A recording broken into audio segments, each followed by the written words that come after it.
Mary Lovely is a senior fellow at the nonpartisan Peterson Institute for International Economics, and she joins me now. Thanks so much for joining. My pleasure. I'm just going to start with a very basic question, because it still gets asked. Who pays for tariffs? Well, we saw in the U.S.-China trade war that the tariff was passed through to the American buyer. So it may fall in the first instance on the American manufacturer who buys the input, who may then pass it on to the consumer, or it is passed through directly through the retail chain to the American consumer.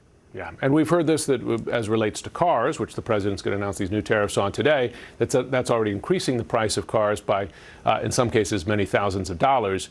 There has been, as you know, mixed messaging, because the president will begin by saying he's going to impose massive tariffs on everything, and then he'll draw back, give some exceptions, pull back perhaps some of those top-line numbers there.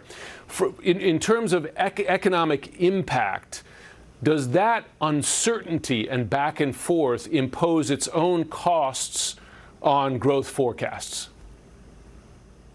Absolutely. There's a long history of empirical studies in the economics literature showing that uncertainty about policy does have a chilling effect, particularly on investments. And we know that companies are right now struggling to figure out where are they going to make investments, how are they going to rearrange their supply chains in light of U.S. policy uncertainty. You've written about this. You said what Mr. Trump is doing with tariffs is a result of a lost consensus about how the United States should interact with other countries in the global economy.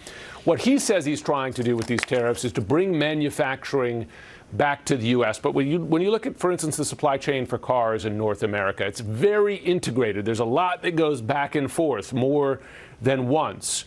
Can he do, in short order, what he's proposing to do, which is to try to basically force, via financial pressure, all that manufacturing back inside the U.S.? Well, obviously not in short order. One would argue not even within this term. Building a manufacturing plant like an auto plant is a long-term process. And of course, by using tariffs to facilitate that, especially tariffs on Canada and Mexico, he is going to really disrupt the auto industry rather than help it.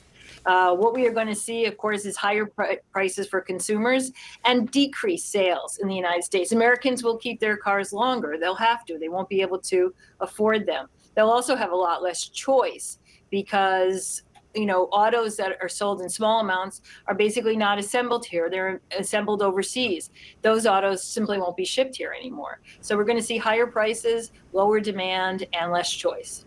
When I speak, for instance, to Canadian officials, they say that this has fundamentally changed the Canadian trading relationship with the U.S., that regardless of what President Trump does going forward, perhaps he wakes up one day and decides, well, I'm done with Canada, but although all signals pointing in the opposite direction, that from the Canadian perspective, that relationship has fundamentally changed. There's no going back, that they're going to redirect as best they can trade and trade agreements elsewhere. Is that, in your view, where this is going?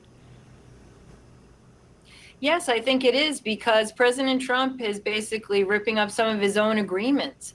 So if we see that American president won't even, be enforcing his own agreements, then what faith is there that he will enforce agreements that are made in the past? At issue today might be the U.S.-Japan free trade agreement, which was negotiated by President Trump, and which largely was concessions by Japan on our agricultural exports. If today the president decides to put tariffs on vehicles that Japan exports to the United States, it's very possible that Japan said, well, this agreement's not worth the paper that it's written on, and we'll just rip it up. Replace tariffs on your agricultural exports. Yeah. Well, Mary Lovely, I'm sure it's not the last time we talk about this. Thanks so much for joining. Thank you.